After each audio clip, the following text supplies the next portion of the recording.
hindi nyo po alam or baka wala po kayong idea na ang ating judicial noon dito sa Pilipinas ay pinatay po ng mga Kastila. Ang tanong ko ngayon, Brother Wendell, papaano po maisusulong ang sinasabi po ninyong perjury kung ang mga gumagawa ng batas at ang mga hukuman noon ay hinawakan sa leeg at pinagpapatay ng mga Kastila? Natural na wala nang magreklamo kay Rosita Trillanes. Yun. Sino bang magreklamo ni Rosita Trillanes na una, yung paglagda niya ay para sa kapakanan sa founder ninyo? Alang naman kung ang founder ninyo magreklamo ng forgery dahil sa official gazette, di na yun mabago. Alang naman sino bang magsampa ng kasong forgery? Dapat yung nagreklamo noon. Sino ba nagreklamo noon? Ang founder ninyo, si Felix Manalo. Kaya nga, sa first instance, Court of First Instance, nanalo si Felix Manalo. Idinulog sa Court of Appeals, natalo si Felix Manalo. Dumaan ang ilang taon, yun pa lumabas ang retraction. Kaya ano ang punto dito? Inilabas ang retraction upang linisin ang pangalan ng founder ninyo. Ako muna ang magtanong. Brother Midan, ano tanong mo kay Brother Midan? Una, ang tanong ko kay kapatid na Midan dahil siya ay nagpahayag, no? Noong nagdipinsa si Rosita Trillanes sa Court of Appeals, ano ang nasa pahayag niya sa dipinsa? Siya ba'y tunay na ginahasa ni Manalo o hindi? Pakisagot, Ito po. Brother Midan. Ito po ang sagot, kapatid na Wendell, mga kaibigang Katoliko. Ang kapatid na Rosita Trillanes, maling gamitan ng terminong depensa. Bakit po? Sapagkat ang kapatid na Rosita Trillanes ang mismong lumapit sa isang attorney para gumawa ng retraction, hindi bilang depensa, kundi Bro, Sa kaso pa, hindi pa sa retraction, sa kaso pa. Bro, wait lang bro. Wait lang muna ha. Wait lang muna ha. Lumihis na siya. Brother Midan. Hindi yan. Brother Midan, wait lang muna. Ang tanong ni Brother Wendell is not about the retraction. Oo. Kundi ang tanong niya, yung una niyang pinahayag. Yung Sa Court of unang Appeals. pinahayag. Tanong mo, Brother Wendell. Ano yan, Brother Jendre? Ang son statement ang tanong ni Brother Wendell, hindi ang retraction. Mamaya na Sige. po yan. Sige. Oh. So, ang tanong is about yung unang pahayag, unang salaysay. So, ano yung tanong mo doon, Brother Wendell? Yung unang salaysay, Brother Wendell? Ang tanong ko, malinaw. Oh. Yung nagdipinsa siya sa Court of Appeals. Kaya nga, idinulog niya dahil natalo sa Court of First Instance. Alam mo ba, ano ang pahayag ni Rosita Trillanes sa Court of Appeals na pinaniwalaan ng Court of Appeals kaya natalo si Felix Manalo? Mga yun, dito naman tayo kay Midan Matriano. Hello, Midan Matriano. Good evening. Magandang gabi po. Salamat sa pagkakataon at mabibigyan kami ng pagkakataon makapagtanong. Okay, go ahead, bro. Po ay makapagtanong po kami kay Brother Wendell po. Sige, Bukod- Sige, go ahead, bro. Go ahead, bro. Bro Wendell, nandyan po kayo? Okay. Brother Wendell? Yes. Sige, go ahead. Sabi niyo po kanina tungkol doon sa libel case about Rosita Trillanes na mga isinaad ninyo kanina. Ang sabi niyo po kanina, siya po ay parang binili sa kanya yung retraction ng sulat kapalit na siya'y maging diakonesa sa loob ng Iglesia ni Cristo. Ang katanungan ko po ay, kung yan ay kwento sa kasaysayan ng Iglesia ni Cristo, ano po ang katunayan ninyo na sa panahong yon, yung kwentong yan na isinaad po ninyo ay existido na? Okay. Una, ating binasa ang nakasulat mismo sa pasugo na sabi niya sa kaniyang retraksyon na tinindigan niya yung depensa niya. So kung tinindigan niya yung depensa niya, sinumpaan niya ang salaysay niya. So yung pahayag ko na parang pinalit, yun ang sinabi ko kaninang opinion ko sa pangyayari. Bakit? Dahil umano siya, batay sa nakapost, ginawa siyang diakonisa. Kaya ang tanong ko, ano ba ang qualification ng INC para magiging diakonisa? Yung talagang pag-amin niya na nagsisinungaling siya, perjury yun. Dahil sunumpaan niya ang salaysay. Ang opinion ko, kung di siya binigyan ng posisyon sa pagiging diakonisa, maglabas kaya siya ng retraction? Yun ang opinion ko. Ken, Opinion lang next, po. next question. Follow up po, Brother Wendell. So, maliwanag po ang narinig kong sagot ninyo ay opinion nyo po. Sa madalit sabi po ay wala pong pruweba kundi pagbasa nyo lamang po sa mga kwento na nabasa po ninyo. Well, may prueba ang sinabi ko. Unang Ano po prueba, yun? ang prueba si Rosita Trillanes, inilathala niyong nag-retract sa Pasugo, nag-retract siya. So kung nag-retract siya, malinaw na inaamin mismo sa naturang Pasugo na isang kasong krimen ang ginawa niya. Perjury yun.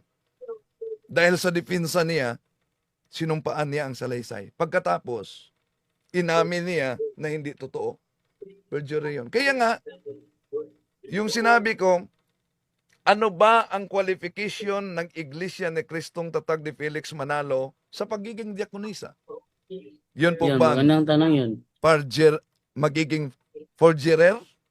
Pagsisinungaling? Pangalawa kong binanggit kanina na kung di siya binigyan ng posisyon, dahil wala umano siyang malapitan, di ba? Batay sa kaniyang statement, wala siyang malapitan. Tinakwil siya sa kanyang mga bagulang. Kung di siya binigyan ng posisyon bilang diakonisa, lalagda kaya siya sa sinabing retraction? Yan. Kaya nga, malaking question yan. Ayun, Brother Okay. Wendell, salamat. So base sa analisasyon ko, Brother Wendell, para po sa inyo, naku na, wait lang na-end po yung aming live sa TikTok. Siguro ang mga kasama ko na lang po ang magre-relive. Sandali lang po, Brother Wendell Brother Wendell, Yes. Brother Wendell, Yes. ibig mo bang sabihin na isang forgerer pinayagan nilang maging diakonisa? Yun ba? Kaya nga, yun ang sinabi ko, yun ang tanong ko. Dahil, una, sabi ko, nang inilabas yung retraction na nalathala sa kanilang Pasugo magazine, abay, mas lalong lumubo. Bakit? Galing mismo sa pahayag ni Rosita Trillanes, tinitindigan niya ang kanyang depensa dahil natakot siya makulong sa batas. So kung tinitindigan niya ang kanyang depensa, sinusumpaan niya ang kanyang salaysay. Kung sinusumpaan niya ang kanyang salaysay at napatunayan sa Court of Appeals na hindi totoo ang bintang ni Felix Manalo na paninirang puri. So therefore, ang Court of Appeals naniniwala sa pahayag ni Rosita Trillanes na sinusumpaan niya, lalo na yung ikinakalat niya na mga liham kaugnay sa akusasyon niya. Ngayon, kung inilabas nila ang retraction at nalathala naman talaga, yun ang sinabi natin na dahil nilagdaan, may nakita natin kung nilagdaan talaga ni Rosita Trillanes, sinumpaan talaga niya, forgery yan. Nagsisinungaling siya sa nauna na niyang sinumpaan. Okay, for clarification lang dito sa ating bisita rin na si Senator, si Midan. Midan po, kuya. Midan po. Brother Midan, Apo. Pinahihintol, mayroon bang ano sa inyo, patakaran na mga forger, pinahihintulutang maging Diakonisa? Ayun. So, kapag ka gusto niyo pong magtanong, sasagot ako pero wag niyo pong limitahan. Okay po ba Ano, kayo? bro, clarify lang bro kasi may binanggit si Brother Wendell dito na forgerer kasi nag-retract siya so lumalabas na forgerer siya. Pero ginawang Diakonisa. So for clarification lang sa lahat ng manonood ngayon, pinapayagan ba ng INC na maging Diakonesa ang isang forgerer? Ayun. Pagka sasagot po ako sa inyong katanungan, wag niyo po akong lilimitahan. Kasi Ay, bro, hindi naman kami nag malilimitahan po ako, ah oh. kung malilimitahan po ako, pwede niyo pong itanong yan sa programa na lang po namin. Okay. Actually, kami dito, hindi naman kami naglilimitar eh. Apo. Naranasan kong pumasok sa The Revealers, ang sagot ko ang nililimitahan nila. Pero kami doon, di kami naglilimita. Wag lang lumayo sa punto. Pero ako, sa kanilang programa, pag pinasok ko yung The Revealers, nililimitahan nila ako. Doon, nasa punto naman yung mga sinasabi ko. Pero dito, di nyo mararanasan yan dito kasi kami patas magipagtalakayan. So, pakisagot lang muna for clarification lang ha. Kasi yung sinasabi ni Brother Wendell kasi, may ginawa palang Diakonisa sa inyo na isang forgerer. So, tanong is, for clarification lang, pinapayagan ba ng INC na maging Diakonisa ang isang forgerer? Ayan. Bilang paglilinaw lang po, Kuya Jando, no? Ako po mismo ang live host sa The Revealers at never po kita nakita doon. Sa kabilang banda, dyan po sa katanungan ninyo na sinasabi ninyong pinapayagan ba yung isang tao na may perjury na kaso. Well, una po, alamin muna natin yung kasaysayan.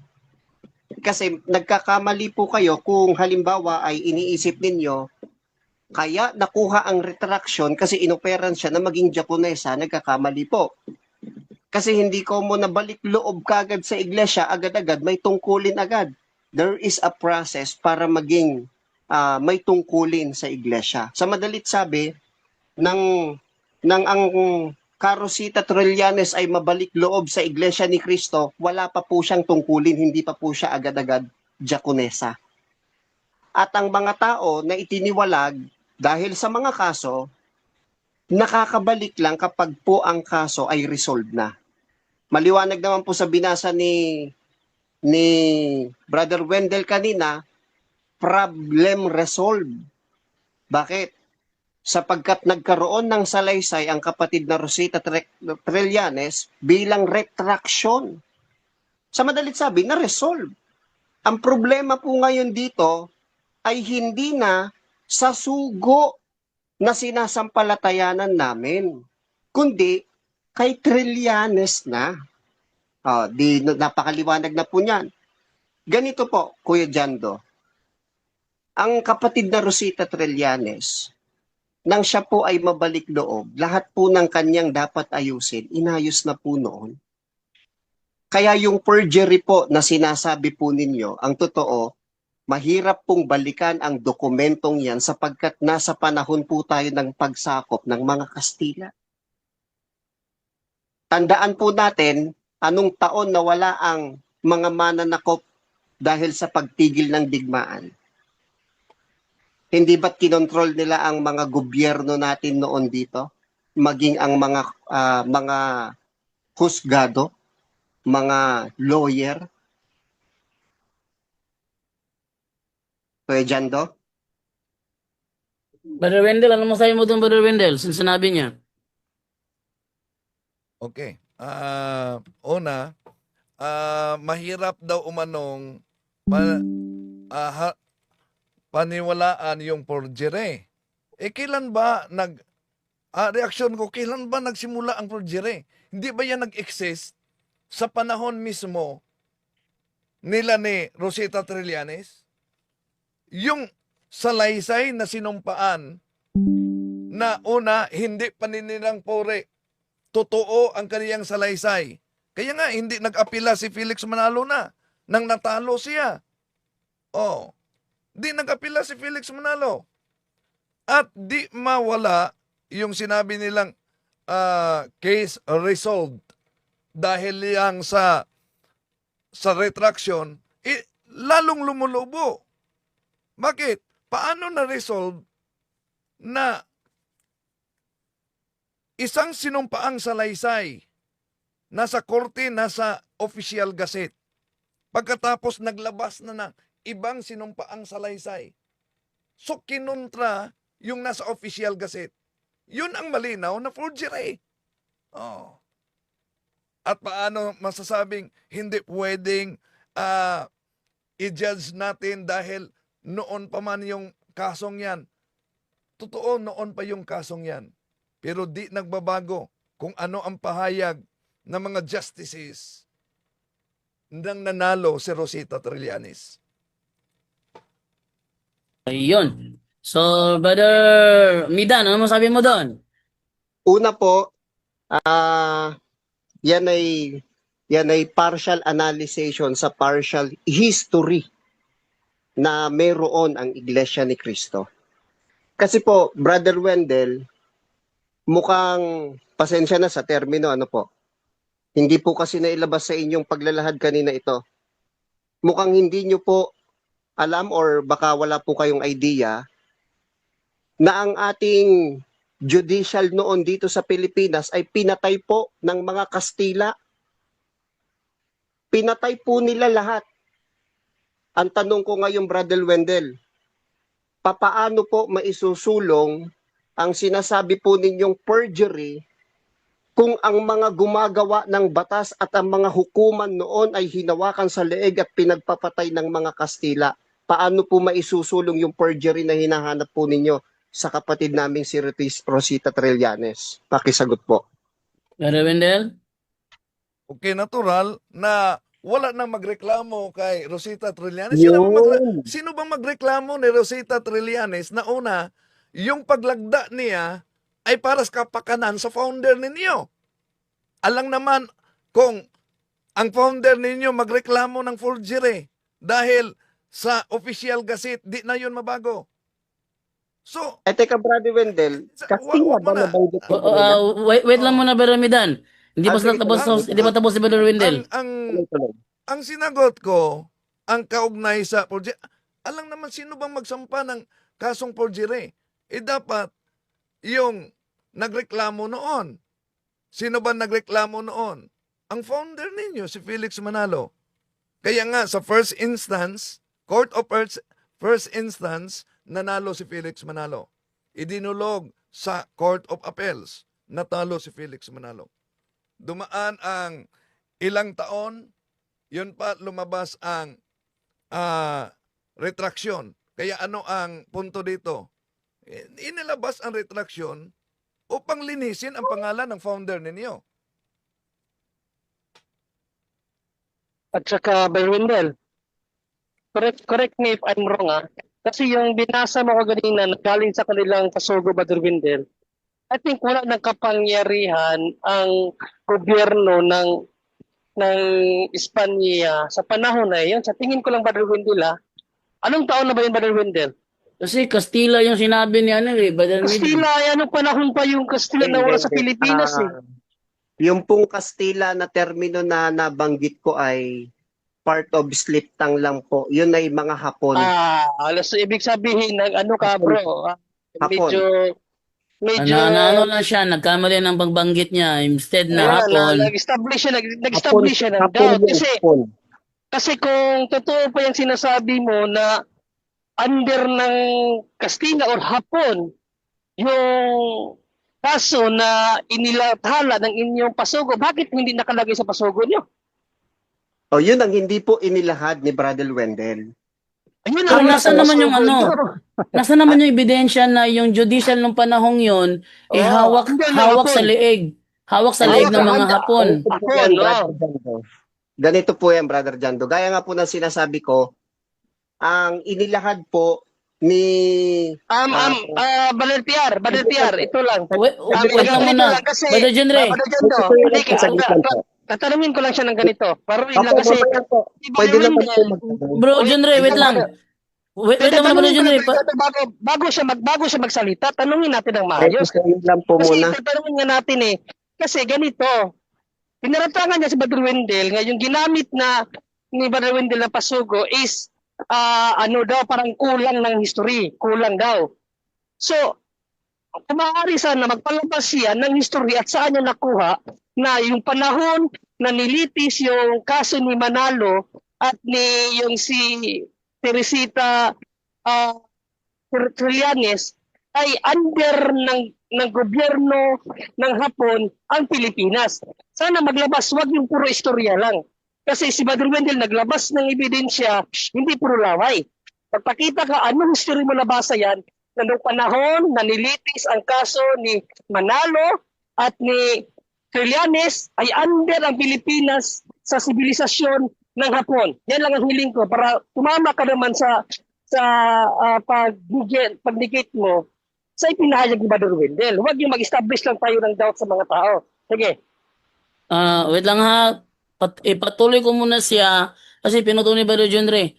Brother Midan, pagpatuloy mo sinabi mo kanina, Brother Midan. Ayun.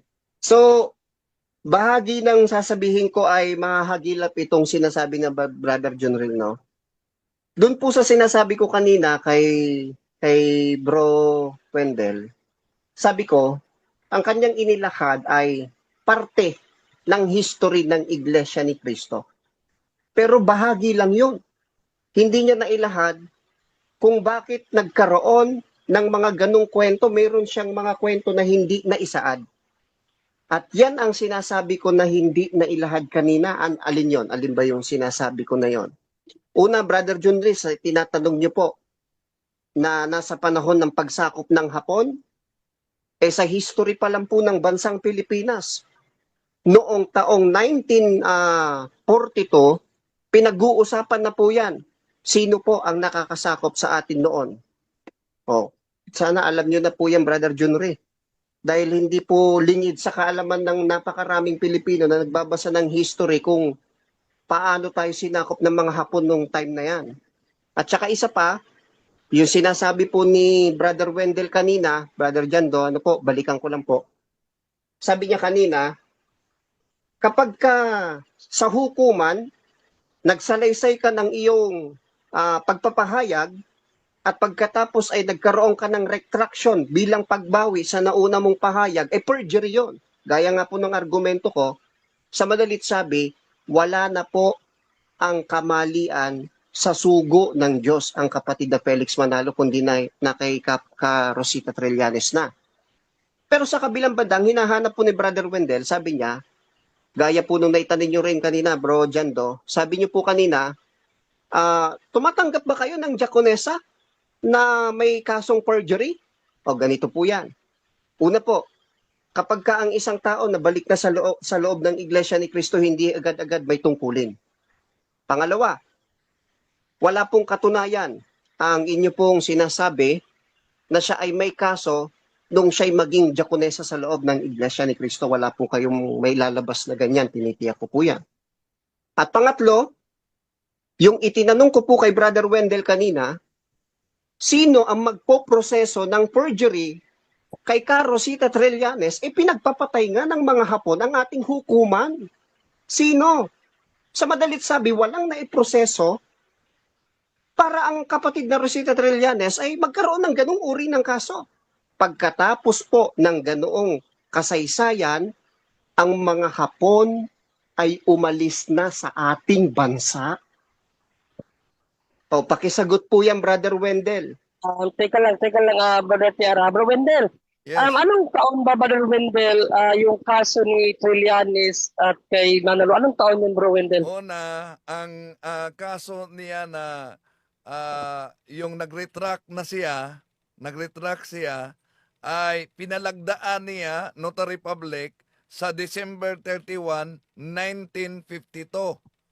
Tandaan Nako. natin, 1942, 1945, Wala nang 1942-45, Hapon yun. Correct. Ang Pilipinas, sa pagkakalam ko, na liberate tayo ng mga Hapon 1945. Naalala ko sa istorya. Ang layo naman, wala na yung Hapon. Tapos sabihin mo, under pa ng Hapon. Wala. At ang punto dito, ang pag-analyze natin sa presentasyon nila. Di ba? Sabi niya, sino ba ang maghabla umano ng forgery? Natural, wala na maghabla ng forgery dahil talagang inilathala nila ang layunin upang linisin talaga ang pangalan ng kanilang founder. Pero nasa official gazette na yan. Sa anong paraan na nilinis yung retraction? Kaya nga, sa ating komento na batay sa kasulat na retraksyon na nalathala sa kanilang Pasugo Magazine, sinabi kasi diyan ni Rosita Trillanes na yung kaniyang pahayag, ulitin natin ha, yung kaniyang pahayag, akusasyon niya ni Felix Manalo, ay tinitindigan niya sa Court of Appeals. At ano ang resulta?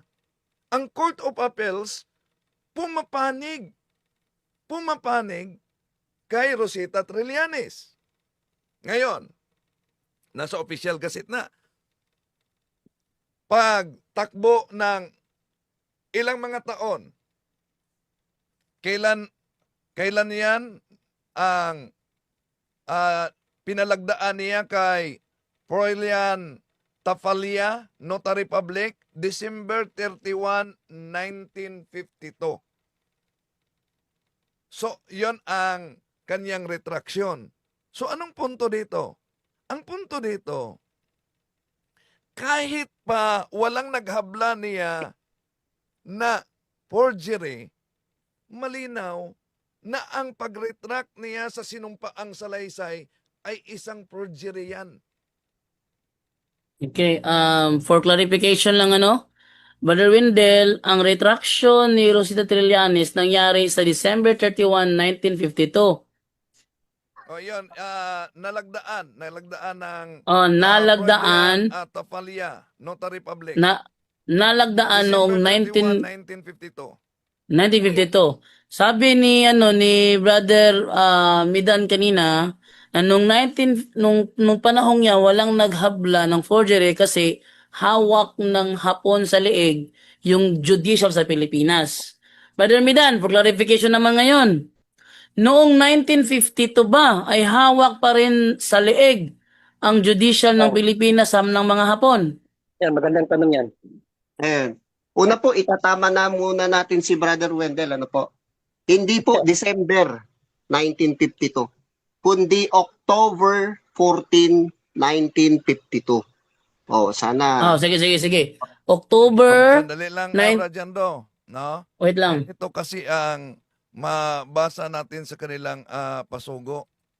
Oh. Sige, pasuko ba rin, go ahead. Froilan Tapalia, Notary, December 31, 1952. So, mismong na, Patingin po ulit. pakita ba rin, pakita daw ulit. Ito, subscribe and sworn before this 21st of November 1952 in the city of Manila, Philippines, affiliate, established. Yan. Okay, Wala so, November 7, 1952, Froilan Tapalia, Notary Public until December 31, 1952. Wala So- pong nakasulat doon na December, ha? Meron. meron. Ang klaro niyan. Brother Wendell, pakita ulit, Brother Wendell, pakita ulit. Yan, nakasulat. December Ayan Froilan 31, Tapalia, 1952. Notaryo Public until December 31, 1952. So, hindi nga December. Nakalagay nga bro, until this until December 31, 1952. Ganito, Brother Jando, kasi meron akong kopya ng Wait lang. papeles. Pero Wait lang muna bro. So sabi ni Brother ni Dan, October, sabi ni Brother Wendell, December. Pero the same year, 1952. So ang tanong, Ibalik ha.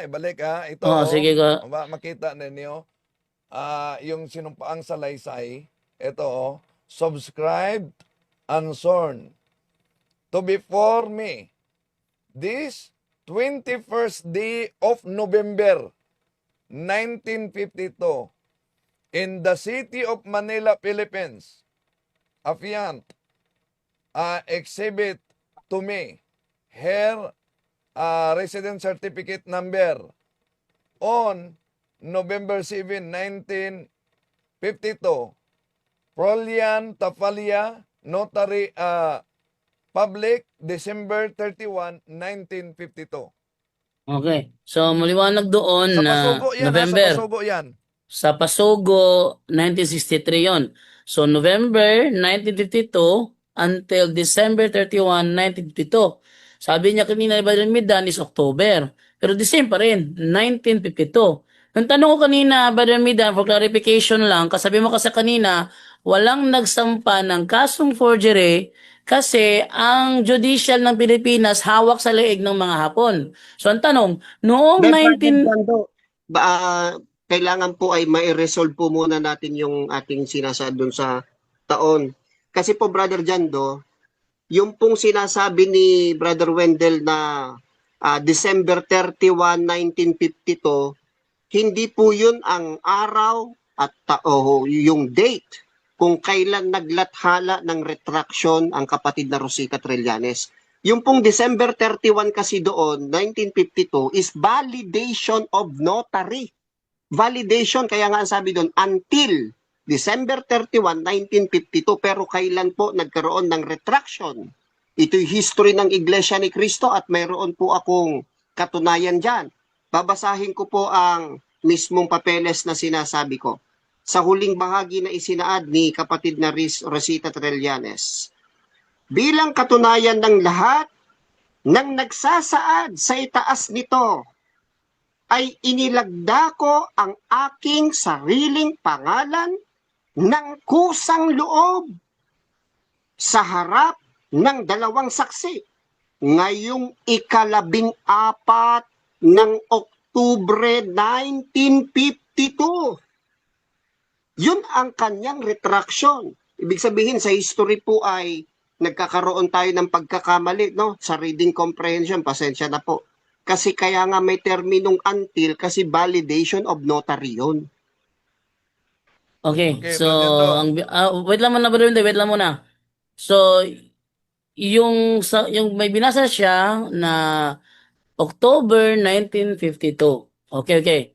So, yung tanong ko ulit, bro, ulitin ko tanong ko kanina ha, for clarification ha. Kasabi mo kasi kanina, kaya walang nagsampa ng forgery, yun ay dahil sa hawak sa leeg ng mga Hapon, yung judicial ng Pilipinas nung panahong yon. So, ulitin ko yung tanong ko, noong 1952, hawak pa rin ba ng mga Hapon sa leeg ang judicial ng Pilipinas?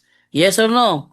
And no, at isinaad ko na po kanina yan, Brother No. Jando. Okay, no. Gaya nga po nung sinasabi ko kanina, especially dito sa 1942, yan kasi ay naging mainit noong 1942. Ano po? Gaya nga ng sabi ko, noong 1942, hawak ng mga Hapon, pinagpapatay nga po ang ating mga hukuman nung time na yan. No? Pinagpapatay po ng mga Hapon, kaya yung pong hinahanap ni Brother Wendell kanina na perjury ng kapatid na Rosita Trillanes, dapat merong perjury yung kaso yon. Kasabay po ng tanong ninyo, Brother Jando, dapat itong si Rosita Trillanes pala ay may kaso. Tumatanggap ba ang Iglesia ni Cristo ng may kaso na magiging Japonesa? O mali po yun? Ano po? Ikinokorek po natin. Hawak ng mga Hapon nung time na yon. Kailan lang umalis ang mga Hapon? Noong pong 1945 na. Sa madalit sabi, noong 1952, wala na po yan. Pero ang malaking katanungan dito, nasasagot po ba? Ulitin ko. Ang malaking katanungan dito, nasasagot po ba ang pagtutuwid ko sa kasaysayang inilahad po ni Brother Wendell? Opo. Bakit? Una, nagkaroon po ng misunderstanding or reading comprehension problem ang kapatid natin na si Wendell sa kanyang binasa na referensya. Yun po ay hindi declaration ng retraction, date of declaration ng retraction, kundi validation of notary ng isang attorney. Pangalawa, ang kapatid na Rosita Trillanes nang makabalik loob sa Iglesia ni Cristo, hindi agad-agad may tungkulin. Bilang pagtutuwid po ang kapatid na Rosita Trillanes, na-resolve lang kailan? Noong pong 1952. May hawak ba ang mga Katoliko na mga kaibigan namin na ang kapatid na Rosita Trillanes ay may kasong forgery nung siya'y nag-diakonesa? Kapag po nasagot ninyo yan, talo ako. Pag may pruweba po kayo, kapatid na Jando. Brother Wendell, may Okay. tanong naman ako, Brother Wendell. Sandali mo. Alin ang mauuna, Brother Wendell? Ang pag-retract ni Rosita Trillanes o ang kasuhan siya ng forgery? Alin ang mauuna doon sa dalawa? Hindi.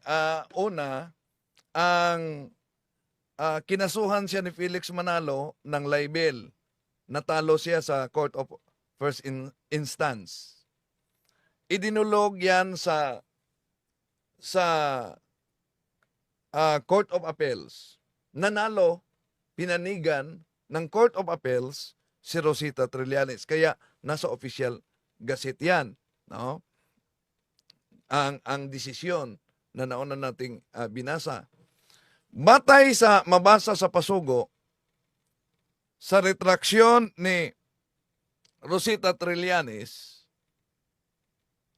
sinabi niya na yung naidulog sa Court of Appeals, tinitindigan niya dahil natakot siya sa batas. Kung tinitindigan niya, therefore, sinumpaan niya ang salaysay na totoo talaga ang kaniyang pahayag at hindi paninirang puri.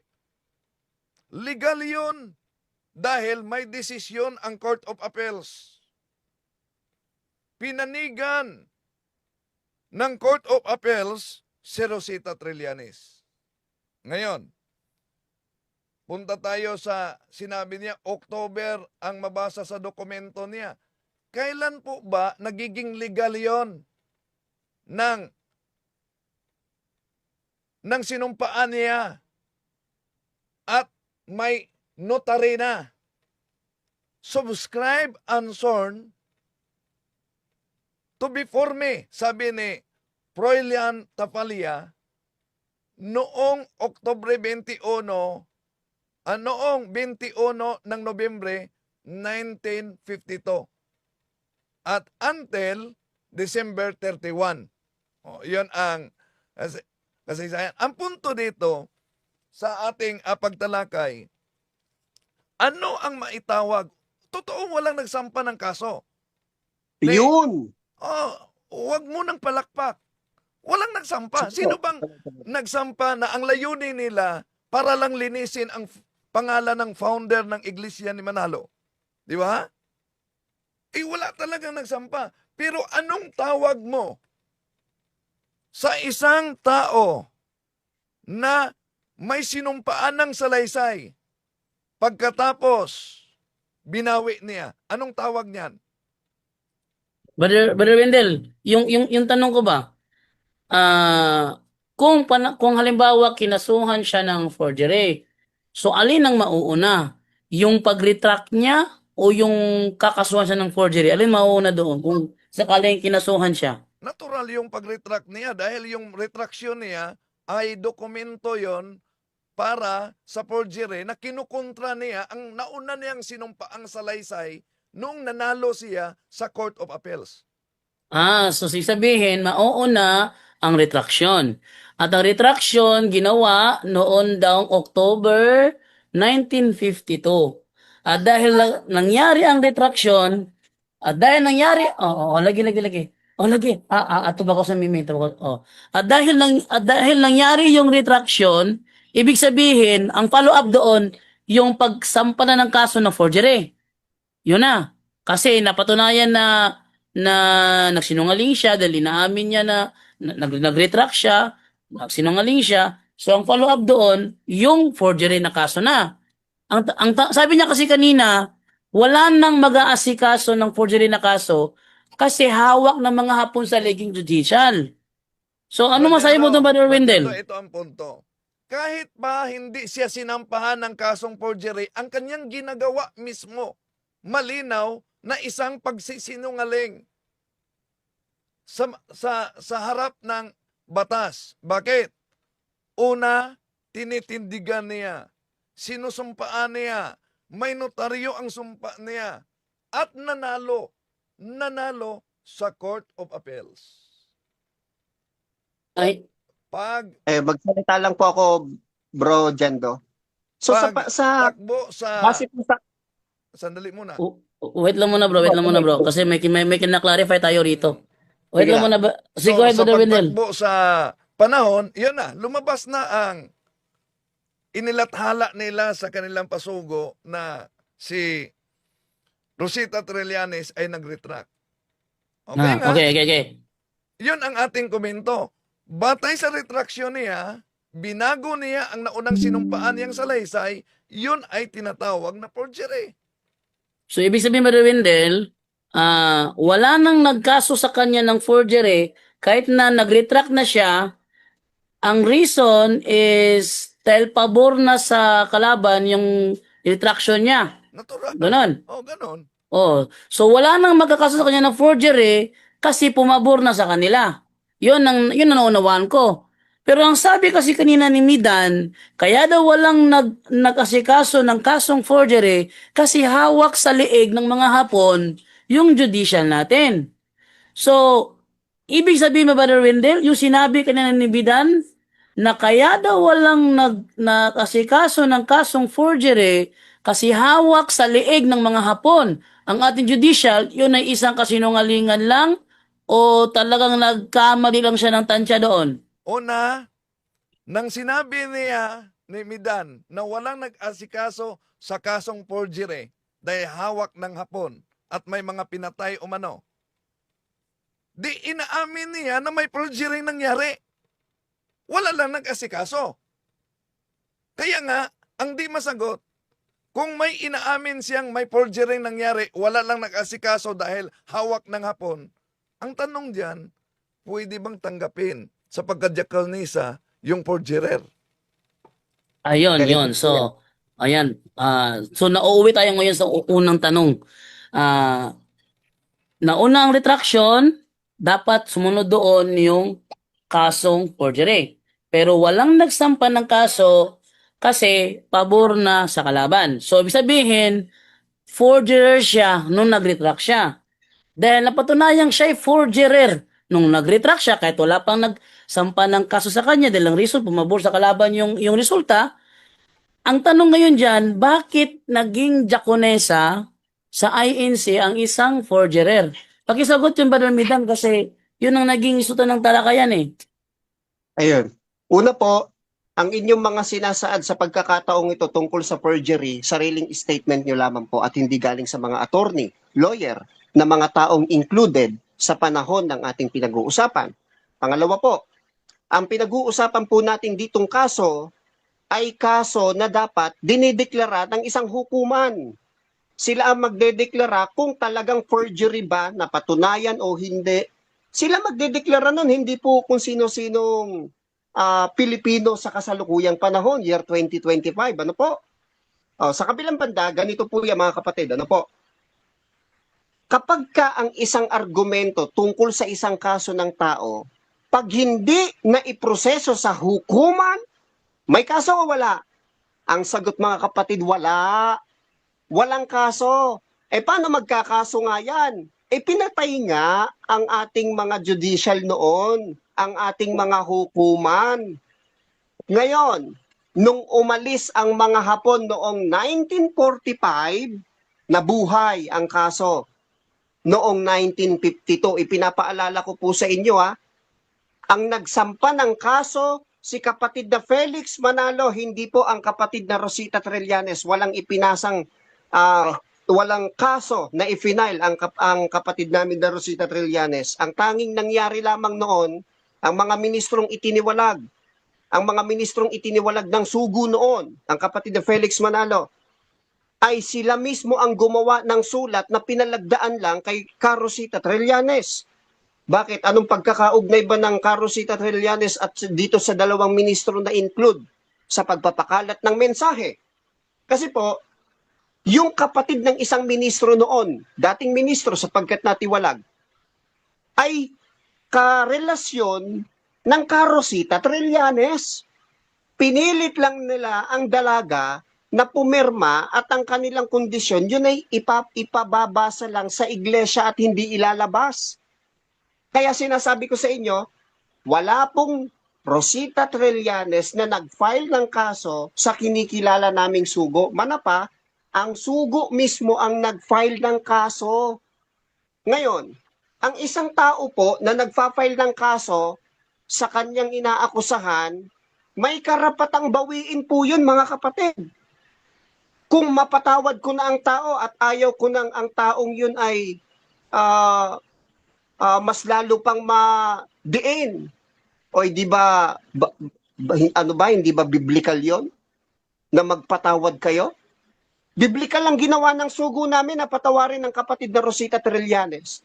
Balikan po natin ang argumento po ninyo, mga kapatid naming Katoliko, mga kaibigan. Ang argumento po ninyo, may perjury case ang kapatid na Rosita Trillanes. Tanong, sino po ang nagsabi na may perjury case siya? Wala ni isang husgado sa panahon nila na may sinabing may perjury yan. Kahit noong 1952 pa, may nakita po ba kayong kasulatan galing sa husgado, galing sa hukuman ng kapatid na Rosita Trillanes ay sinabing siya may perjury? Kung wala, sa makatwid, ang kapatid na Rosita Trillanes na nagbalik loob sa Iglesia ni Cristo ay wala pong pananagutan o kasalanan sapagkat walang naiproseso. Hindi ko mo inakusahan ka, obligado, may kasalanan ka kaagad. May paglilitis pa yon. Kaya po yung mga hindi po abogado, medyo, konting distansya po, mga kapatid. Ang katanungan ko sa inyo, Brother Wendell. Hindi, ako muna ang magtanong. Na may Wait, perjury Ako siya. muna ang Bro, magtanong, bro, Brad Jando. bro, bro, Dahil sino pahayag? bro, wait lang bro. Yan po ang aking Kasi, katanungan. Brother Midan, Ako wait ang lang. Tanong dahil siya Wait lang, may pahayag. Brother Midan, wait lang ha, kasi ikaw yung nagpahayag. Magtatanong ngayon si Brother Wendell. Brother Wendell, ano tanong mo kay Brother Midan? Una, ang tanong ko kay kapatid na Midan dahil siya ay nagpahayag, no? Noong nagdipinsa si Rosita Trillanes sa Court of Appeals, unang tanong, ano ang nasa pahayag niya sa dipinsa? Siya ba'y tunay na ginahasa ni Manalo o hindi? Okay, sagot Ito po. Brother Midan. Ito po ang sagot, kapatid na Wendell, mga kaibigang Katoliko. Ang kapatid na Rosita Trillanes, maling gamitan ng terminong depensa. Bakit po? Sapagkat ang kapatid na Rosita Trillanes ang mismong lumapit sa isang attorney para gumawa ng retraction, hindi bilang depensa, kundi Bro, Sa kaso ba, hindi ba sa retraction? Sa kaso pa. Bro, wait lang bro. Wait lang muna ha. Wait lang muna ha. Lumihis na siya. Brother Midan. Hindi yan. Brother Midan, wait lang muna. Ang tanong ni Brother Wendell is not about the retraction. Oo. Kundi ang tanong niya, yung una niyang pinahayag. Yung Sa Court of unang Appeals. pinahayag. Pakiulit tanong mo, Brother Wendell. Yung unang pinahayag ha. Malinaw ang tanong Fernando. ko. Nakikisuyo Ang lang po, son Brother statement Wendell. ang tanong. Ako po ay sasagot. Bigyan niyo po Court ako of ng Appeals. pagkakataon. Hindi. Brother Junre, wait lang muna, Brother Junre. Wait lang muna. Isa lang ha. Brother Junre, ano yan, Brother Junre? Ang son statement ang tanong ni Brother Wendell, hindi ang retraction. Mamaya Sige. na po yan. Oh. So, ang tanong is about yung unang pahayag, unang salaysay. So, ano yung tanong mo doon, Brother Wendell? Yung unang salaysay, Brother Wendell? Ang tanong ko, malinaw. Oh. Yung nagdipinsa siya sa Court of Appeals. Kaya nga, idinulog niya dahil natalo sa Court of First Instance. Oo. Nadala sa Court of Appeals. Alam mo ba, ano ang pahayag ni Rosita Trillanes sa Court of Appeals na pinaniwalaan ng Court of Appeals kaya natalo si Felix Manalo? Pakisagot, Brother Midan. Ito po. Hindi po pagdepensa ang ginawa ng kapatid na Trillanes. Maling pananalita po yan. Bakit po? Sapagkat ang kapatid na Rosita Trillanes gumawa ng kasulatan tungkol sa hinahanap po ninyo, Brother Wendell. Ano po ang kasulatang yon? Sinasaad niya sa kanyang sulat na may fingerprint pa. Objection, Brother Sa Jando. may, ay, saglit lang po. Yes, anong objection? Hindi Bakit yan, po? hindi yan kaugnay sa retraction. Oh, Oh, yung si- sinabi niya, ang tanong ko, yung detalye, di daw umano nagdepensa. Kaya nga, naidulog sa Court of Appeals. Counter objection, Brother Jan. Brother wait lang, wait lang muna, wait lang ang muna. tanong ko, ano Wait, wait, ba? Brother Wendell, wait lang muna, Brother Wendell. So, dinulog sa Court of Appeals. Hmm, Yung Court of Appeals, ibig sabihin, no, pag dumulog ka doon, dumidepensa ka. yan natural. Oh, kasi Court of Appeals, di ba? Oh. Mag-a-appeal ka. No, So- Brother Wendell, ang tanong ni Brother Wendell about sa kaso na inihabla ni Manalo kay Trillanes. Si Oh, Manalo ang nagkaso, kaya didepensa talaga si Trillanes. oh, Kaya ang dumipensa. ano ang nakalagay sa sworn statement ni Trillanes as defense doon sa mga paratang ni Soriano? Soriano, hindi Soriano. Hindi Soriano. Hindi Soriano. Manalo, Manalo. Brother Jando, dapat ako po ang magsasalita po, hindi po yung iba. Ayun na nga, kinaklaro ko lang eh. So, ang tanong ni Brother Wendell, Brother Midan, is not about the retraction, kundi yung sinalaysay ni Rosita Trillanes doon sa Court of Appeals. Yun ang tanong niya. Pakisagot yung Brother Midan. Ayun po. Ano po? Alam niyo po, mga kaibigan, kung bakit ko po ginagamit ang sulat ng kapatid na Rosita Trillanes? Simple lang po kasi inilahathala niya doon na wala siyang paglaban sa sugo. Kaya mali po ang inyong sinasabi, Brother Wendell, Brother na si Jando, hindi kapatid yan na ang Rosita tanong ko. Trillanes, teka lang, Brother naharang Jando. po tayo. Yes, Ah, Brother Wendell. Hindi yan ang tanong ko. Ang tanong ko, kaugnay pa sa Court of Appeals, ano ba ang pahayag ni Rosita Trillanes sa Court of Appeals kung saan Babasahin ko po. siya ang nanalo? Siya ang pinaniniwalaan sa korte, sa Court of Appeals. Oh, ito po, O sige, babasahin ko sa babasahin inyo. daw niya. Babasahin ko po ng buo, pagtiyagaan nyo lang at medyo may kahabaan po ito. Babasahin ko. Sabi dito, akong si Rosita Trillanes, Pilipino, may sapat na gulang, may asawa at kasalukuyang naninirahan sa 639 Margal, Manila. Pagkatapos na makapanumpa sa harap ng batas na nagsasaysay ng mga bagay na sumusunod. Noong 1939, kami ni na Reynaldo Brother Jando, objection. Yes or no objection? Babasahin lang po eh. Hindi yan ang pahayag niya. Ito ang sinabi niya. Sandali, hindi yan ang pahayag niya sa Ito Court ang of sinabi Appeals. niya. Yung binasa niya, yun ang retraction ni Rosita Trillanes na nakasulat sa Pasugo Magazine, Pebrero 1963. Page 80. So ang binabasa ni ang binabasa ni Brother Midan yung retraction. Ito, pakita ko ha. Pakita ko.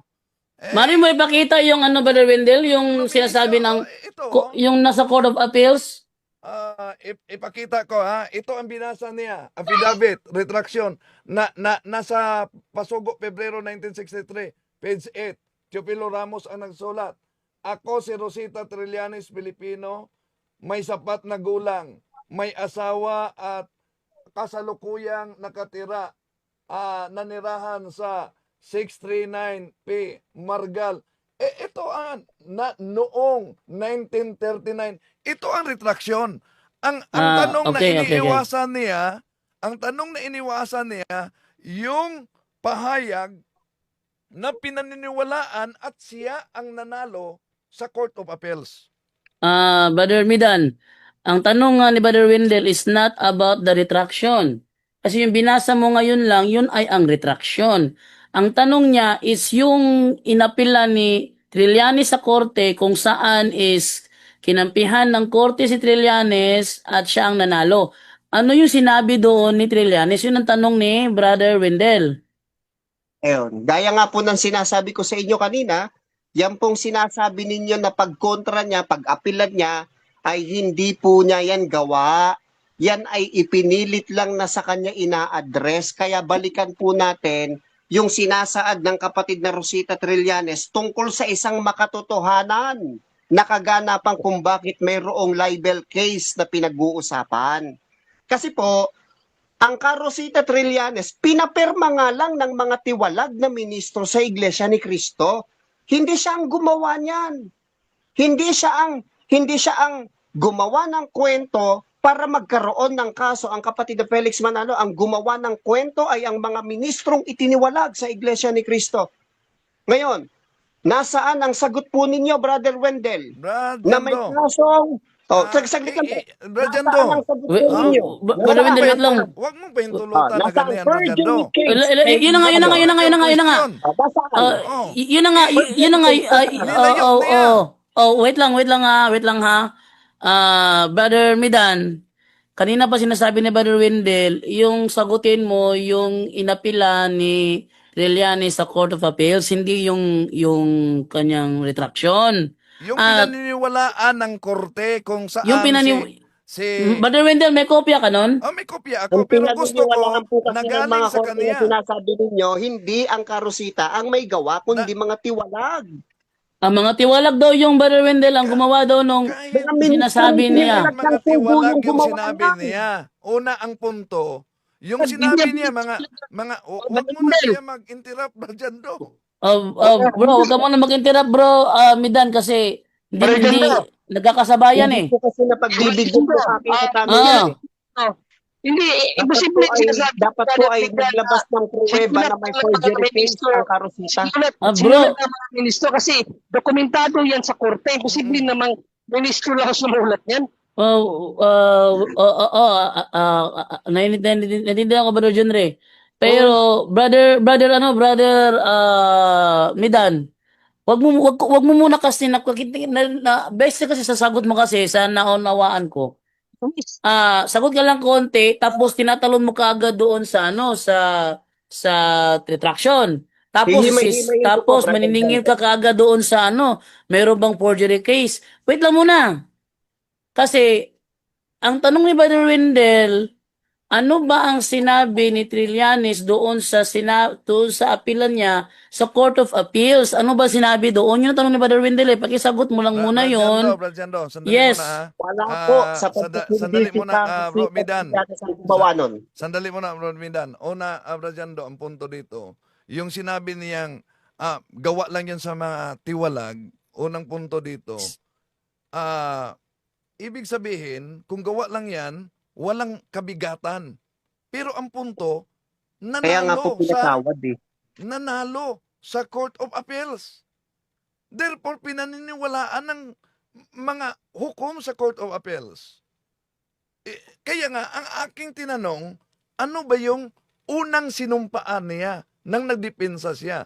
Pero, kitang-kita talaga, umiwas siya, ang binasa niya, yung nalatahalang retraction, na hindi yan ang tanong.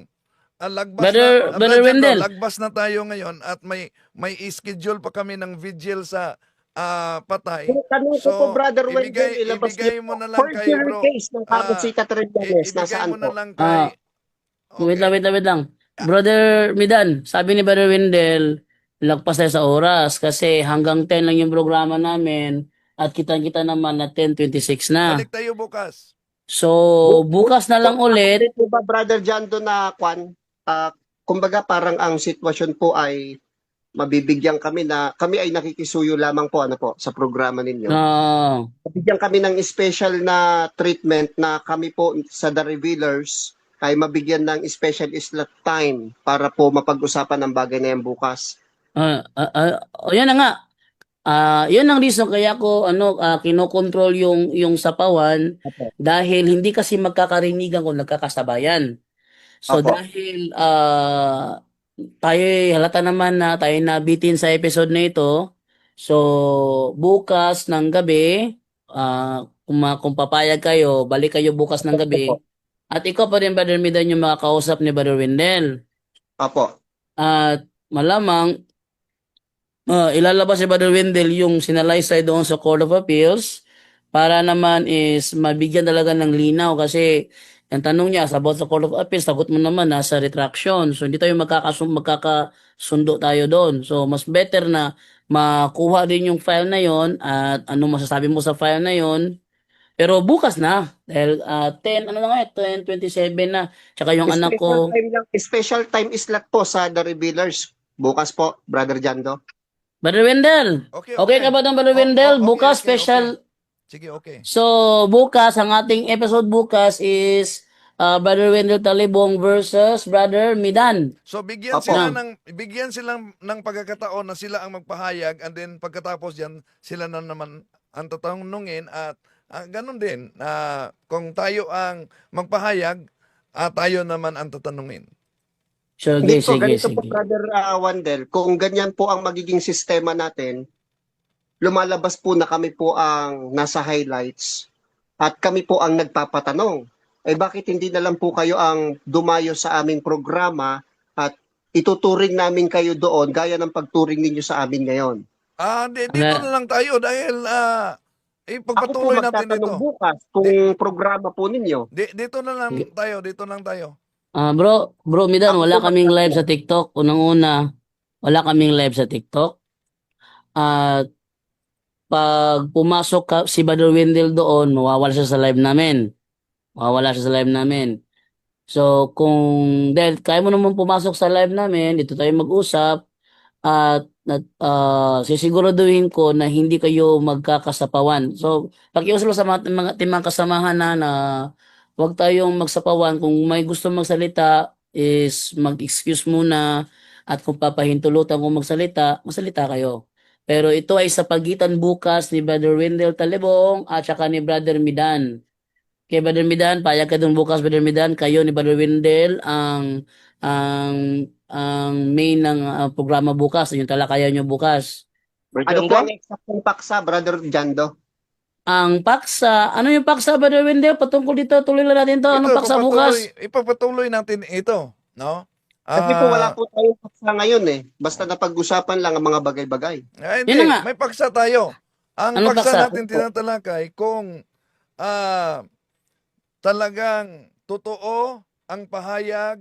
Ito ang paksa natin. Kung totoo ang pahayag ni Rosita Trillanes, kaya siya ay nanalo sa Court of Appeals, bakit ang founder ng INC ay hindi nakulong? Yun ang paksa natin na tinatalakay. Sige po, bukas po.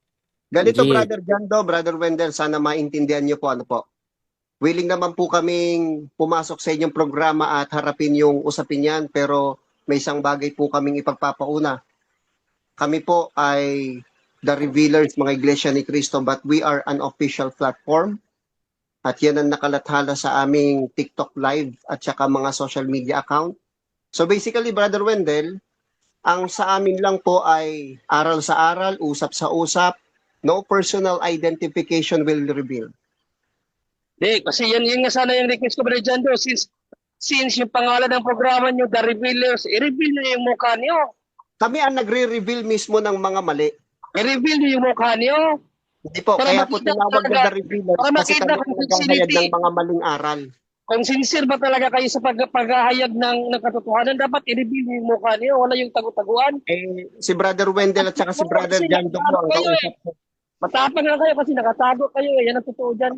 So yun na lang, Brother Jando, kung ano pong masasabi ninyo. Kasi nakapag-usap naman po tayo ngayon eh. Sige. Sige, bukas is magkakaroon tayo ng doctrinal talakayan sa pagitan ni Brother Wendell Talibong at saka ni Brother Midan ng The Revealers. So, yun ang ating paabangan bukas. Walang topic. Walang topic muna bukas, ha? Sino ba nakasen bukas? Romel Palma? Sige, Brother Romel, mag-move na tayo ng schedule mo sa topic mo. Dahil bukas may mangyayaring talakayan sa pagitan ni Brother Midan at saka ni Brother Wendell one-on-one. Ako yung mamamagitan sa kanilang magiging talakayan. Okay? So dahil 10:32 na, so kailangan din magpaalam. Relax muna tayo. Ano tayo ng ano? Salamat po ng marami sa bumubuo ng punto por punto at salamat din po, Brother Wendell, sa pag-welcome sa amin bilang mga Salamat, Revealers. bye-bye.